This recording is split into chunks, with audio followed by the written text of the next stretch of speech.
Alright guys, I give you the best Poro deck that Runeterra has ever seen.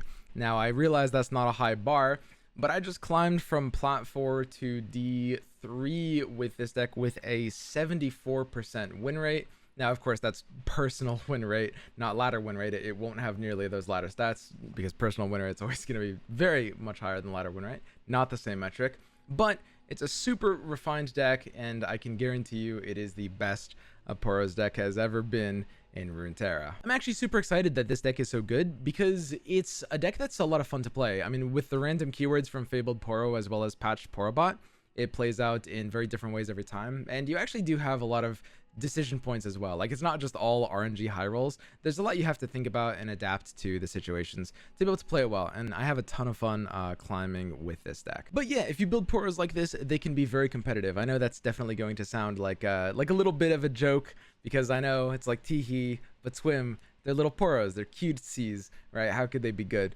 Well, this deck can get there. Now, you'll notice a couple of things about this list in particular. It's actually running some very specific choices. We're not running Braum, and we're also not running any copies of Poro Herder. Both of these cards don't really make a lot of sense in Poros, and I'll go why in a little bit as I talk to more specific cards. Also, we're not running like Give It All, which some people like running Give It All in Poros. I'll explain like why all these cards don't make any sense in Poros and how Poros wants to function as an archetype. But instead, we're using ways to potentially slow the game down a little bit. We're running a couple of freezes to help our mid game out. And of course, a lot of this deck's success is off the back of this new card, Fabled Poro, which is really powerful because not only can it give you win conditions when your board is just like out grinding and you just have like a big beefy board slapping the opponents, but even in matchups where the board doesn't matter, when this card rolls you lifesteal, well, that can just win you the game. But keep in mind, this is actually, I would say, a deceptively difficult deck to play, and if you watch my games later, you'll see some of the decision points you'll have to make. It's not an easy deck at all. And I'll give a few tips here just so you guys have a little bit of an understanding of kind of like how to play this. I'd really recommend watching the rest of the video for this one before you just take the deck onto ladder, though, because the games will be really good examples of how to think about, you know, playing this list out. For the most part, you want to mulligan really aggressively for patched Porobot, Poro Snacks, as well as usually Aurora Borealis, although for some matchups Aurora ends up being a little too slow. Aurora Borealis is a card that a lot of people really use later, and that's not how this deck wants to play most matchups. Sometimes you can play some matchups like that. This deck plays out, the way I've built it, it plays out closer to deep than anything else, by which I mean I often am playing Aurora Borealis on like turn 3 or turn 4. I'll do that in slower matchups where I just want to bulk up. A lot of like PnZ control, like Ezreal Bilgewater, Ezreal Karma, or like Talia Thralls, those kinds of matchups, I'm just going to be passing and play my Poros only after they're buffed. And even though Aurora Borealis, it's super weird, on turn 3, you're actually burning a top deck if you play it on turn 3 because you're going to have a 10 card hand going into turn 4, but it still ends up being the correct play in a lot of scenarios, as bizarre as that is. The reason being is because even though Aurora Borealis is a card advantage card, you might think you want to play it later. Well, it generates you Poro Snacks, and Poro Snacks is a card that you want to play as early as possible. Especially in these kinds of like PnZ ping or like avalanche heavy style decks, those kinds of decks, you're not going to be able to stick Poros to the board before buffing them, but your opponent is just going to be able to, you know, not do anything at all if you're not giving them weak units to punish. Now, obviously, in these tempo driven, you know, if you're against like aggro or something, don't try to play Aurora on 3. Don't even keep it in your opening hand there. But in a lot of slower matchups, like grindy Demacia stuff, I will absolutely keep Aurora in my opening hand, and I will absolutely play it on like turn 4 of the game usually, or something like that. Most of that is off the back of Aurora Borealis just being like an insane value card. It's just like a casual draw for, which is ridiculous. But a lot of that comes down to the new card Fabled Poro, which just like when you slam it on a board, like your buffed Poros, you're giving stuff like tough, stuff like regen, stuff like lifesteal. And when combined with the raw stats that you'll have, you set up a big wall, and it's usually on your opponent to end the game. You have elusive blockers, so elusives aren't good. If your opponent doesn't have like a scary kill combo like Ezreal or Lee Sin or something like that, they pretty much won't be able to win the game. As far as tips go, for patch Porobot, try to prioritize tough and honestly lifesteal. It depends on the matchup, but lifesteal is basically always good. If patch Porobot comes down for tough on turn 2, most matchups just can't handle that. A 2-mana 2/3 tough on turn 2 is just absolutely ridiculous, especially when we buff it up later. Iterative improvement is amazing in this deck as a great flexible tool. Now, a lot of when iterative is best in this deck is when you're using it on Fabled Poro. You play like a Fabled Poro on like turn 6, buff like, you know, a 5-wide board, and then clone it on turn 7 and immediately play a second one, buffing everything again, including the first Fabled Poro. Absolutely ridiculous when that happens. But iterative is just a super flexible card. Oftentimes, against like Burn, we can use it on Kindly Tavern Keeper. There's kind of rare situations where you can use it on Icefield Archer, and in some weird hands where you kind of need more population to the board, you can use it on Lonely Poro. Another really cool thing about iterative is this deck can sometimes just kill the opponent super fast with elusives. Again, you'll see examples of that later in the games, but even using iterative on Daring Poro, buffed Daring Poro feels really good a lot of the time. You'd be surprised. Three Sisters is really nice in this deck because Fury of the North is premium. We actually use Fury of the North a lot in this deck because we're so board driven and we often have like good like things go into combat with powerful keywords. Being able to just spend 5 mana for a 3/4 is really nice and flexible. I was thinking about main decking one Fury of the North, but honestly, at the point in the game where this deck uses that more often than not, you don't mind paying the 1 additional mana for the flexibility. So I just like Three Sisters instead. Now, the last tip that's really important is this card, Heart of the Fluffed. Now, a lot of people are going to say, well, and I know this because people in my Twitch chat were saying this too, which is they see Heart of the Fluffed and they're like, well, Swim, isn't Heart of the Fluffed really vulnerable right now? What about things like, you know, Will of Ionia, right? What about things like Hush? Like, are you comfortable playing this into hard removal?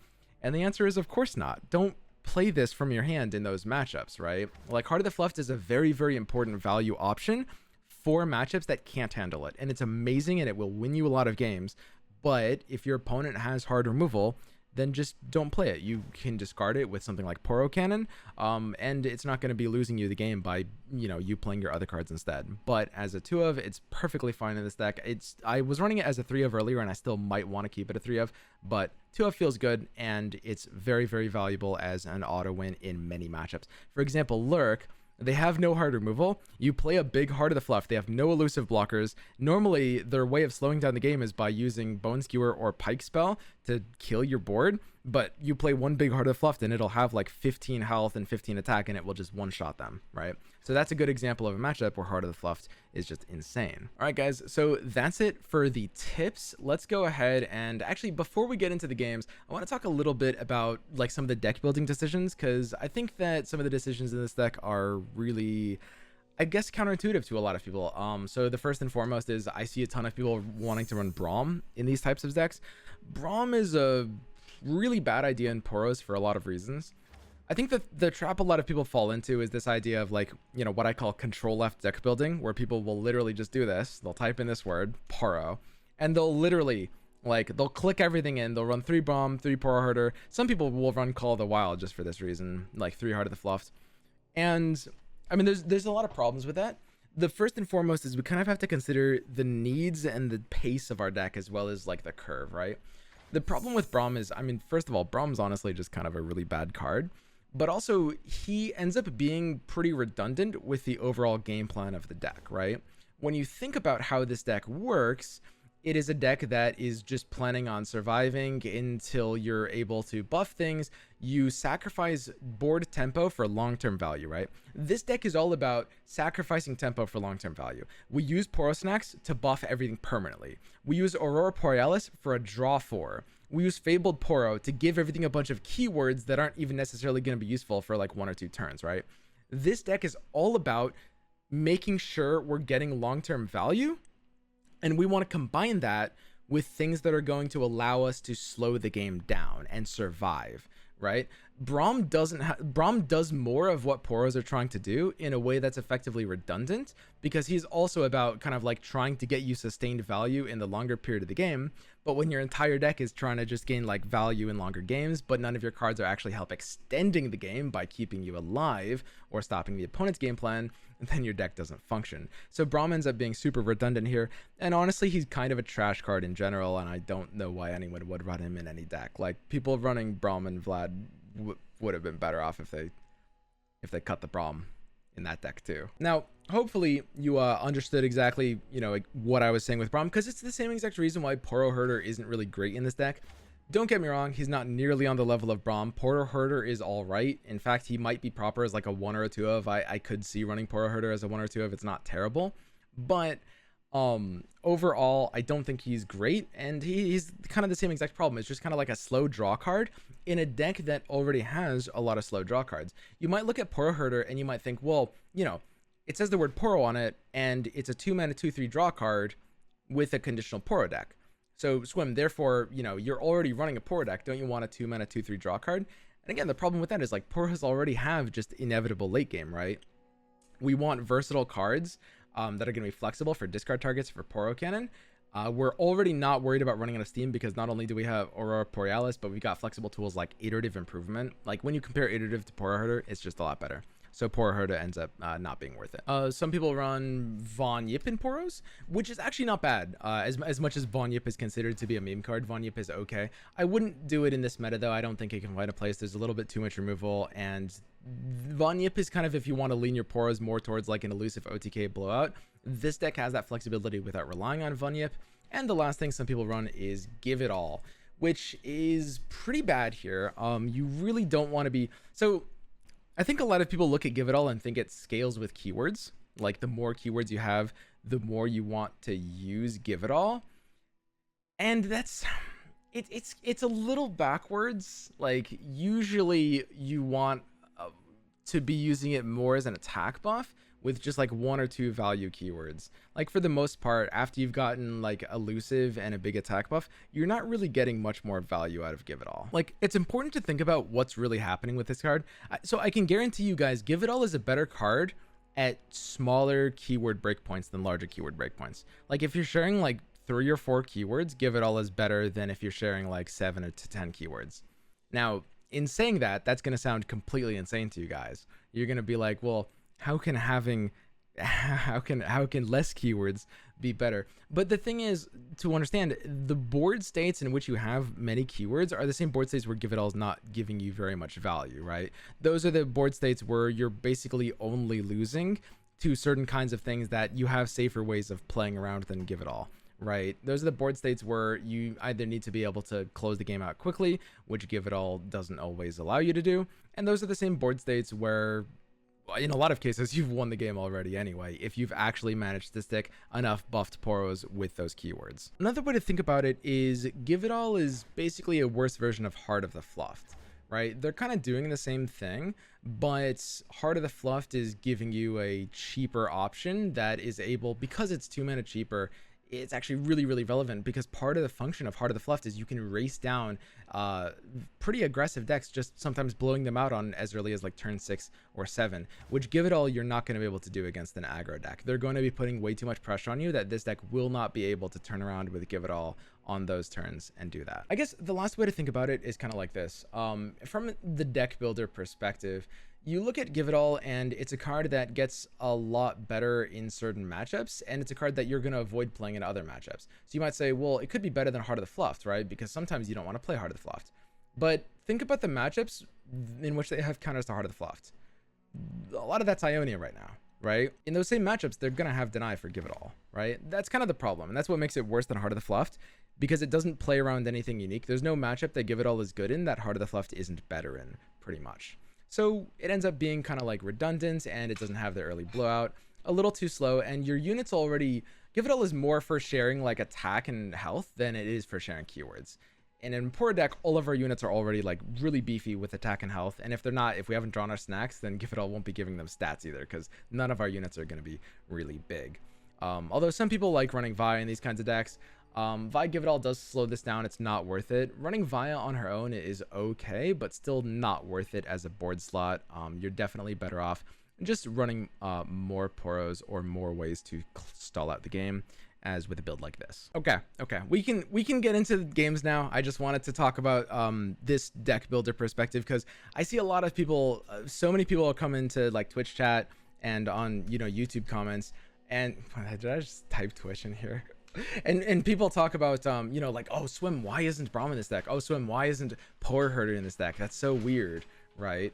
And I think it's important to understand exactly like how the deck functions and what really synergizes with the deck, because a lot of this kind of like control F deck building leads to effective redundancies rather than trying to smooth out weaknesses. And I think for a deck builder, it's just like important, if you want to take your deck building game to the next level, to understand that. All right, that's it. Let's get into the games. Had a lot of fun with these ones. I'm going to be trying to climb to Masters with this deck over the next couple of days on stream on twitch.tv/swimstream. So feel free to join in. You'll probably see me playing this deck. Who knows? I might not be able to make it. There's still some doubters out there, but I think this deck is more than good enough to get to Masters right now. And yeah, that's it. So hope you guys enjoy the games, and I'll see you guys tomorrow for more reveals. Poro Herder's actual garbage. I think it's just bait. I think it's just bad. It does nothing. Poro Herder's like it's like a slightly better Avaros and Sentry, but you can't play it proactively on like turn 2. It's just like a 2/3. Does Hushing Poro actually remove the 2/2? Yes, it would remove the 2/2, even though it's still a Poro. All right, a 0 Aurelia. I guess I just keep this. So mulliganing this deck is a little bit weird. Keeping a 1-drop is kind of bad in most situations. Is it good here?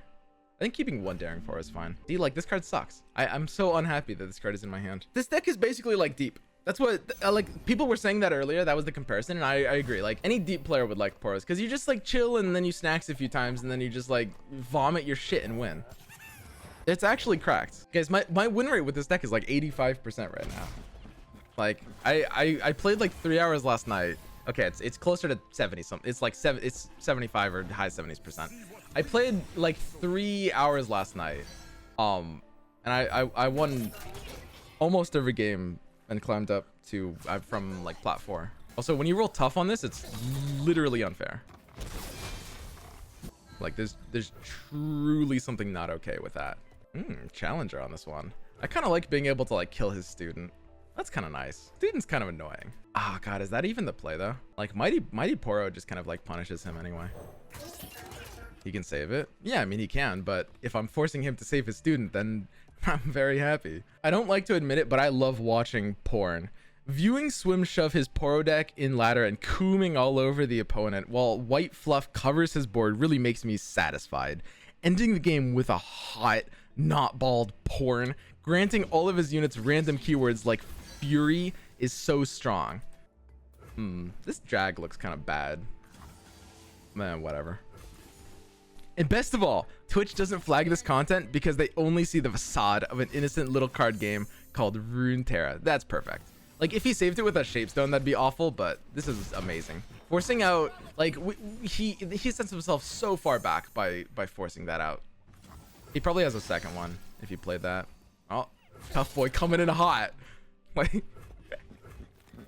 look at this shit. This is so stupid. So this is actually kind of a weird hand. All right, this is the kind of hand where I kind of don't mind just having Poro Herder, honestly. Especially if it's about to draw me Fabled, because I kind of need Fabled. I still hate Poro Herder here. It still sucks here. Look at, it's literally a 2/3 that draws a 1/1. That's useless. Like, why would I put this card in my deck? Yeah, I mean, I needed to play the Mighty Poro so that the sparring student could have like gotten traded down, I think. That would have been better. He's just losing that for free. Okay, don't mind if I do.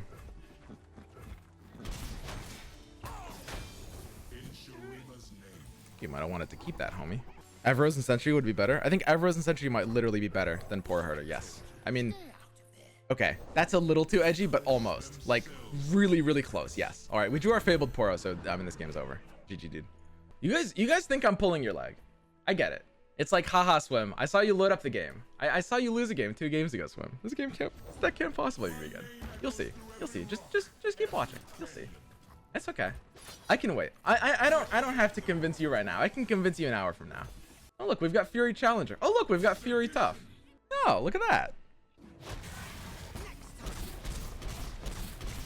The fucking Screeching Poro bot. wait, Screeching Poro bot. That's so good. Holy shit. All right, looks like we got another Fabled Poro. That's nice. Okay. All right, Azir, you attacking into me, dude?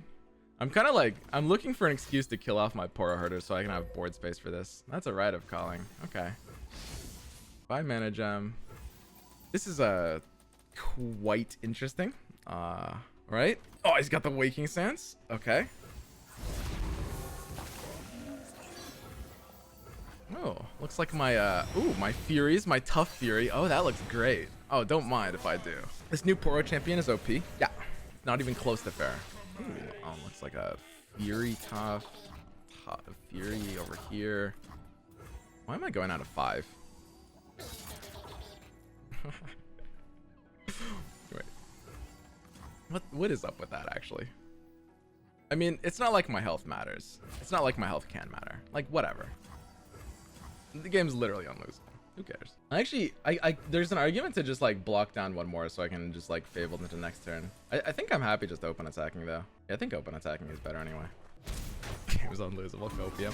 We're fine, guys. We never lose these. Like, I literally have infinite blockers.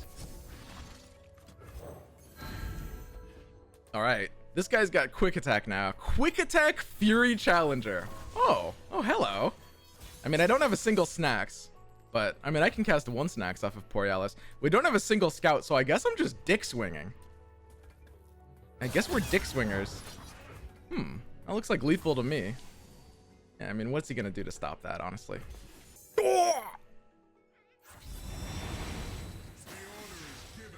Good thing I just have like infinite units. Like, how does a Zerarelia beat this? He's not gonna run me out of units. Poros snacksing here isn't even really that good though. That's good enough.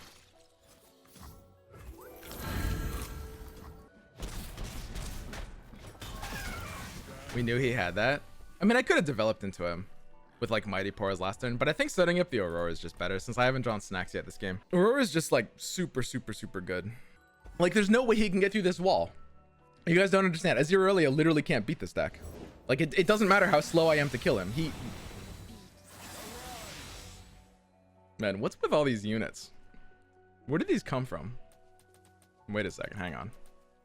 Why did I just use my challenger and like drag away my my other Fury thing? I think I might have messed up.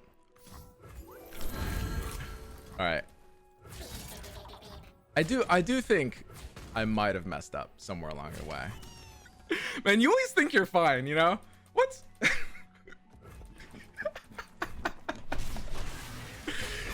You always just think you're fine. And then this shit happens. I mean, I have 6 blockers. He can't have more than 6 attackers. Uh-oh. It's fine. This one's literally an infinite blocker. Look at me block down. This is fucking nothing. 2. I mean, I'm just gonna spam blockers. I don't even need this one. I literally can't possibly need this. Like, I'm playing a fucking 3/3 tough Poro. 18 attackers in 1 turn. He can't get through my wall. I'm telling you guys. This is literally unlosable. You guys don't understand the Poro deck like I do. Like, I can block this Blossoming Blade and survive. I'm not gonna run out of resources. I have Aurora Borealis. This deck is literally incapable of running out of resources. Like, it can't happen. It can't happen. Build the wall. This is so stupid. Like, there was no chance we could ever have lost this game. It looked like there was for a second until you remembered that I have a literally infinite wall. Oh, hello, regen. Poor Heart. This Heart is trash. So bad.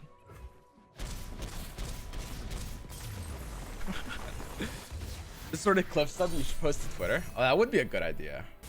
Like, you lose literally 10% of the games for no reason to decimate. And I don't think we have to sacrifice 10% win rate. Like, there's no reason whatsoever. Gangplank Sejuani. Interesting. I mean, I like having something early here.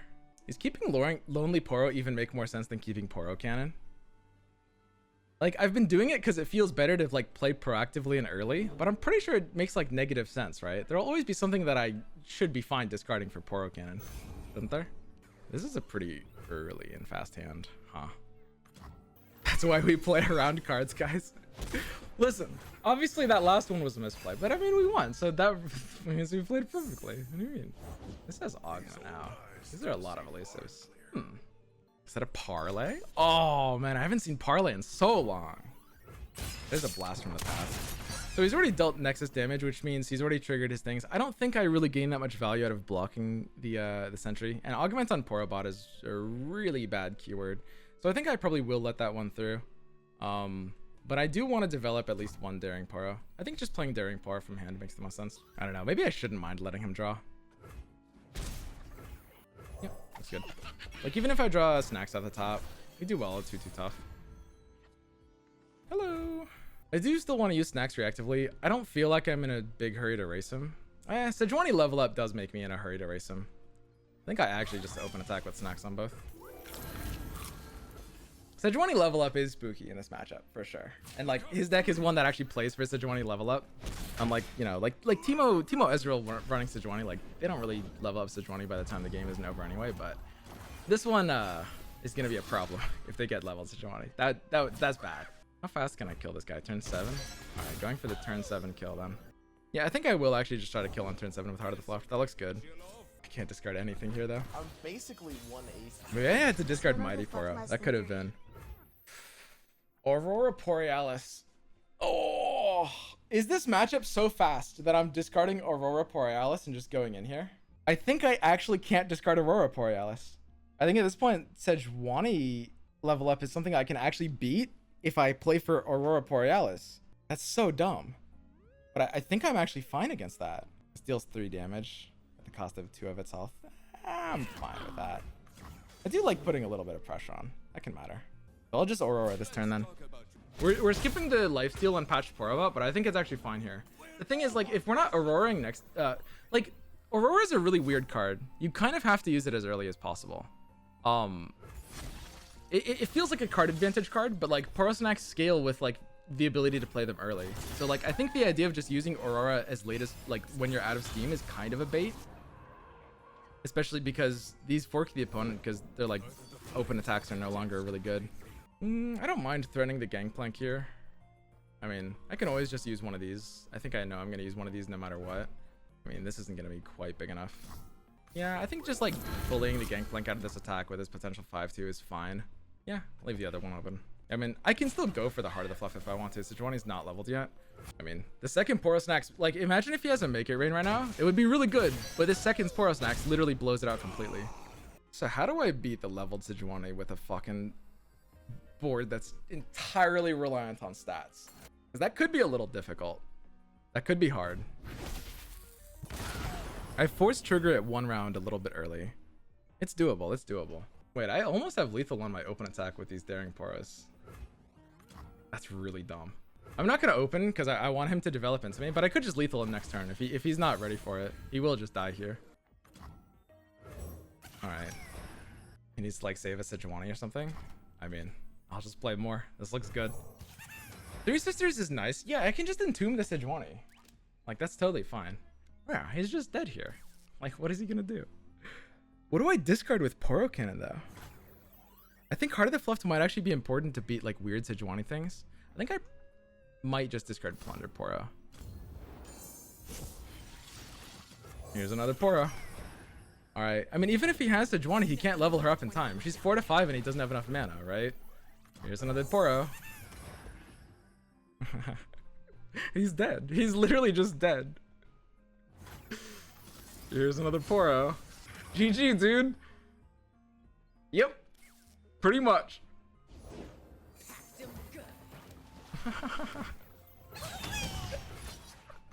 How fucking sad is this guy?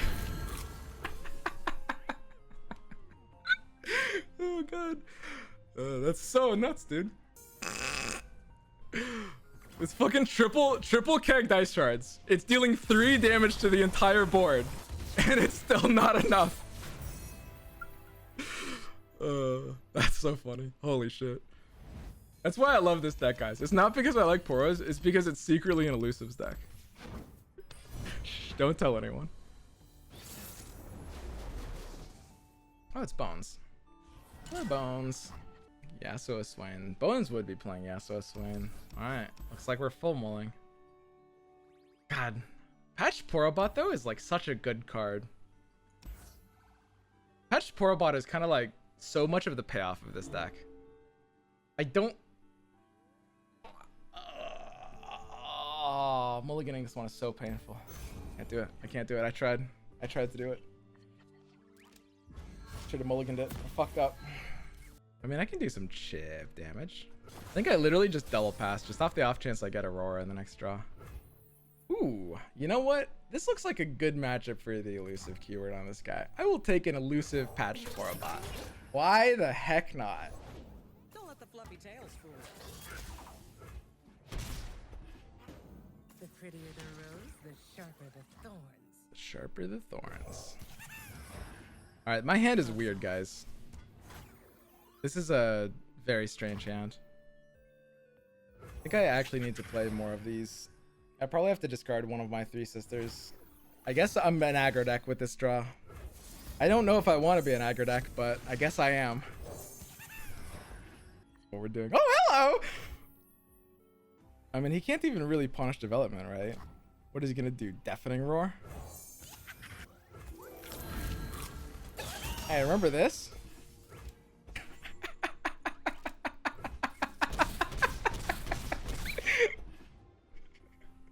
I remember this. This is a great board. Oh, look, a Thorn of the Rose.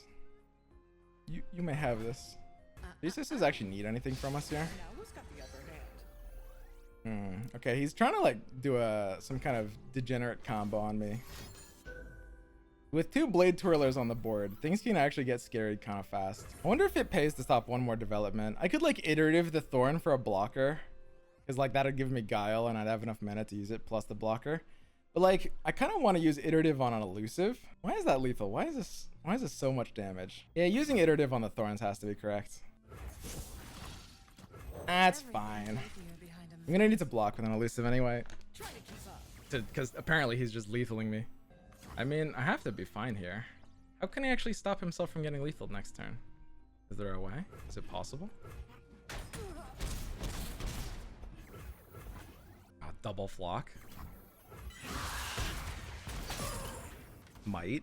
Yeah, Might actually would have. Oh my god, he actually has double flock. Are you kidding me? Holy shit. Swear to god, if I lose to this shit. Ooh. I mean, I literally have to open attack with Fury of the North. How am I fucking losing to this shit? This is so dumb. I mean, if I open with something non-committal, and if he stuns one of the small ones with like a sentry, then I can actually re-up lethal with a +1 on iterative, as long as I don't open with iterative. So I do have the ability to open with something non-committal here. If I want to like open with like a Tavern Keeper. I mean, it wouldn't really help to do that. Yeah, Roar too. I think I'm literally just gonna go in. This is such a dumb game. How did we end up here? This is so stupid. Whatever, fuck it. Yeah, fuck me up, dude. The fucking cheesy ass deck, dude. Get the fuck out of here. That was actually a really monka hand that he had though. Like, holy shit. Pike uninteractively is a fast speed ruination. Yeah. No, Pike is completely carrying the deck. Like, people that are still playing the deck are winning off of Pike, and that's why stuff like Bloodbait is being ran, just because it's a way to, you know, reuse that effect and get it more reliably. Like, Bloodbait ends up being a really cool card for the deck. I like its design. It just allows you to basically keep what's on top of your deck still on top of your deck. It's like skipping your draw, right? Is the idea behind Bloodbait. What the hell is this? Oh, it's Talia Lysandra. I didn't recognize her because of the pool party skin. I mean, I think you just go deep for full buffs. This is a matchup that I actually think I don't keep Fabled Poro, because it's kind of useless if we don't have the snacks anyway, I think. Rek'Sai is really good too. Yeah, Rek'Sai is a part of it for sure. Yeah, and I think we are just probably double passing here. That's a snacks. That's nice. One snacks, no Aurora is okay in this matchup. It's like, it's a bit below average. Looks like there's basically no pressure though. So I could play 3 Poros right now. He has No avalanche mana, and then I could Fabled Poro. That would tap me out completely, and then his avalanche would just wipe my board. I guess I'm just passing again. Oh, hello. How's it going? What's up? Yeah, I'm always burning his mana here if he doesn't want to play anything. Every known universe. That's a pretty good hand. He could totally win now. Like, if he has a very scary, promising future combo, then his hand should be good here. That's like when Lissandra Talia draws like the promising future combo. Basically, unless you're running like landmark removal, pretty much every deck loses to that. Borealis needs a ramp. I mean, I literally thought about running a Catalyst of Eons in this deck. Catalyst of Eons doesn't even sound bad. Like, it's healing, baby. It's burst speed healing. I could Catalyst on turn 3 into like Borealis. Next, like a single Catalyst actually could be hot. Like I was close to putting it. It's extremely slow. Oh hell yeah, it's extremely slow, but it's healing. You're allowed to be slow if you're healing. So I think I can go for more keywords. He's skipping this attack. That's a little weird. He should have an attack here. I mean, I can't mind.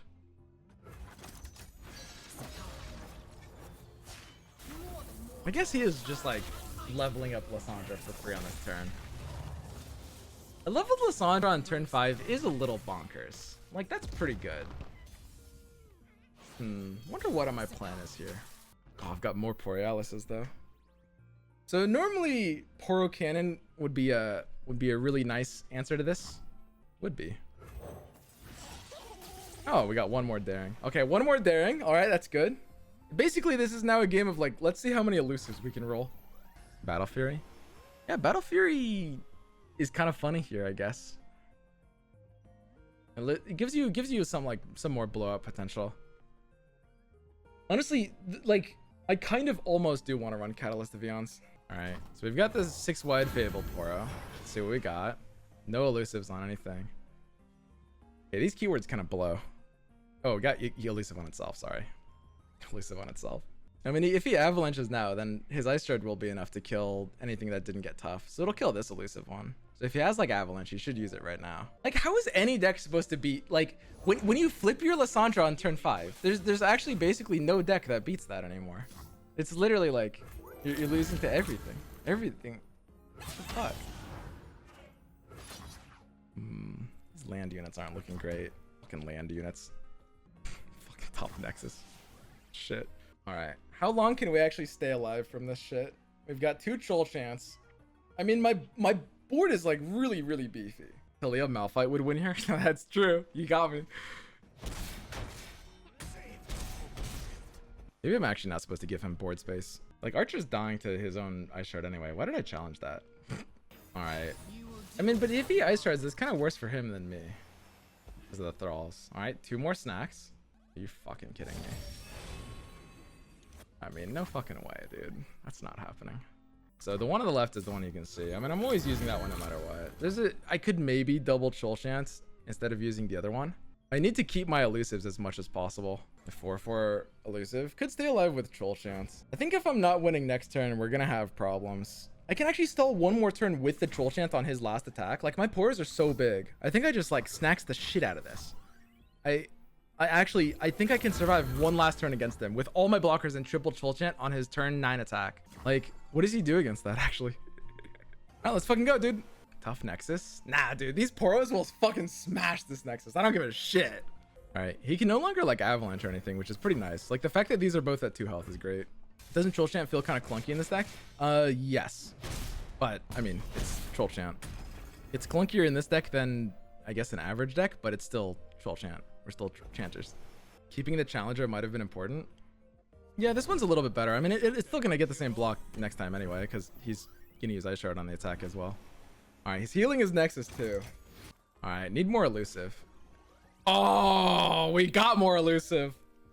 Potentially. Asterisk. I mean, I'm definitely getting more keywords here. Think we're not getting more keywords? Not a fucking chance. What if instead I just started snacksing more? Like, getting more keywords is actually kind of risky. No, I'm getting more keywords here. All right. Here's a 7/10 Fabled Poro. That's lifesteal on one of the elusives. Challenger on the tough one. This one's got Scout. I don't know what the fuck that one's doing, but It's a scout now.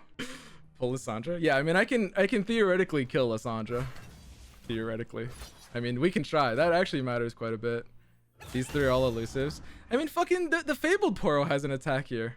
Almost, right? Like, if he goes down to 1 health on his block, then he loses the ability for Ice Shard to even keep it alive anymore.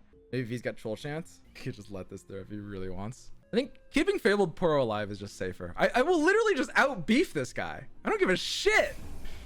This deck thinks they can put more board beef than Poros. Yeah, go for it, dude. Fury. It could be worth using one of my chants here, because like it allows me to try to kill the Lissandra on my next attack. I don't think there's any reason to try to kill the Lissandra on my next attack. He's freezing the lifesteal one, or entombing the lifesteal one, yeah. All right, so yeah, if I troll chant, my Plucky Poro gets to stay alive at like 2 health plus tough, which is kind of nice.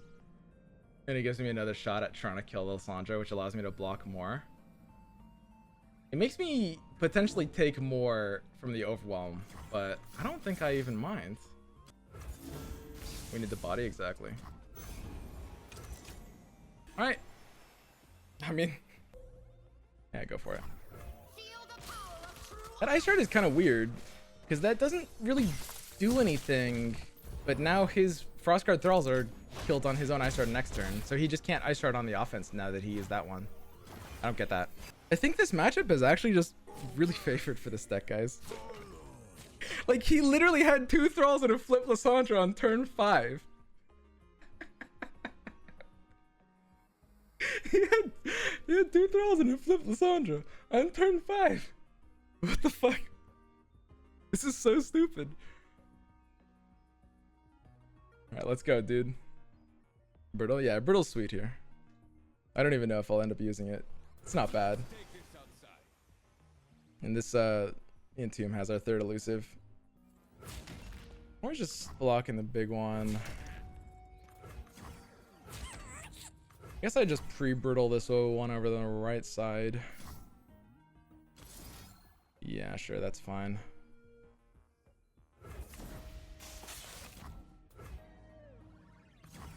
I mean, he doesn't run direct damage, right?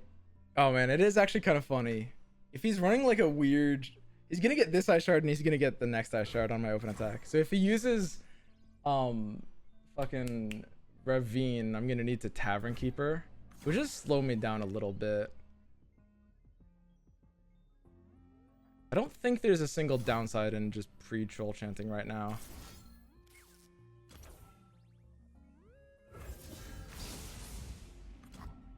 I mean, why take damage here?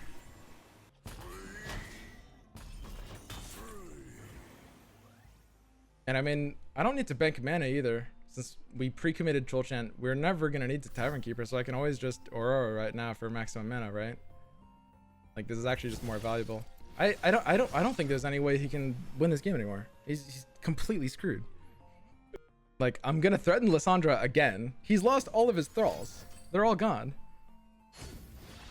Even if he can protect the Lissandra and protect his Nexus, which is dying even if the Lissandra doesn't die, I'm literally just, I have more value than him. Like, he's just out of resources now.